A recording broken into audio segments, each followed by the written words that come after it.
आखिरकार जेनिया को अरेस्ट कर लिया जाता है।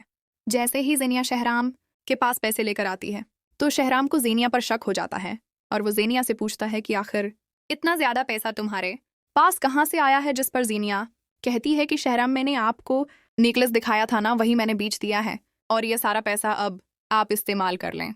ये सुनकर शहराम को जेनिया पर शक होने लगता है और वो सोचता है कि कहीं जेनिया ने ही तो नहीं फरियाल वाला जीवर चोरी करवाया, क्योंकि जेनिया को बहुत बुरा लगा था जब मैंने उसे वो नेकलेस लेने से इनकार किया था। मुझे तो लगता है कि पुलिस इन्वेस्टिगेशन के दौरान सीसीटीवी कैमरास की फुटेज हासिल कर लेगी और इन्हें चारों की शनाख्त हो जाएगी और जब पुलिस इन आदमियों से पूछ करेगी तो वो जेनिया के बारे में सब कुछ साफ साफ बता देंगे। शहराम तो जेनिया से पैसे लेने से साफ इनकार कर देगा और कहेगा कि मुझे तुम्हारे पैसे नहीं चाहिए, मैं किसी तरह से भी अरेंज कर लूंगा। ये कहकर शहराम वहां से उठकर चला जाएगा, लेकिन जेनिया की आंखों में आंसू आ जाएंगे। इसने इतनी प्लानिंग से फरियाल के जीवरात को अगवा करवाया और अब शहराम इससे पैसे लेने के लिए भी तैयार नहीं।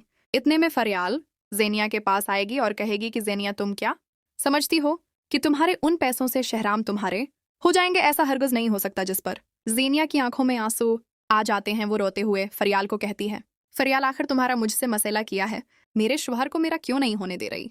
फरियाल, तुम्हारी वजह से शहराम मुझे हर वक्त धत्कारते रहते हैं, तुमने आखिर शहराम पर ऐसा क्या जादू किया है? जिस पर फरियाल कहती है कि मैंने तो सिर्फ इन्हें वही लेटाया है जो तुमने उनसे छीन लिया था, उनके माँ बाप, उनकी बहन।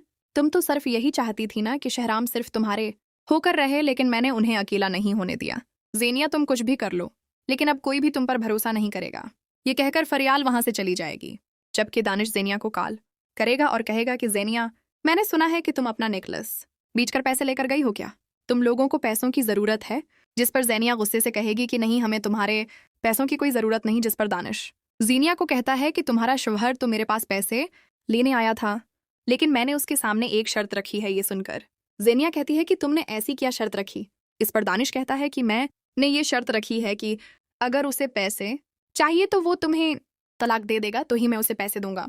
ये सुनकर जेनिया को तो बहुत गुस्सा आता है और वो गुस्से से दानिश को कहती है कि आखिर तुम चाहते क्या हो?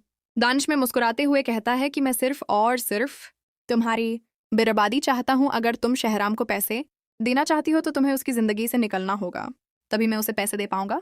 जेनिया गुस्से से फोन बंद कर देती है। कुछ दिनों बाद पुलिस इन्वेस्टिगेशन के बाद आखिरकार जेनिया का नाम सामने आ जाएगा और पुलिस जेनिया को घर से अरेस्ट करने पहुंच जाएगी, जबकि दानिश शहराम के मोबाइल पर जेनिया की तमाम रिकॉर्डिंग्स भी सेंड कर देगा।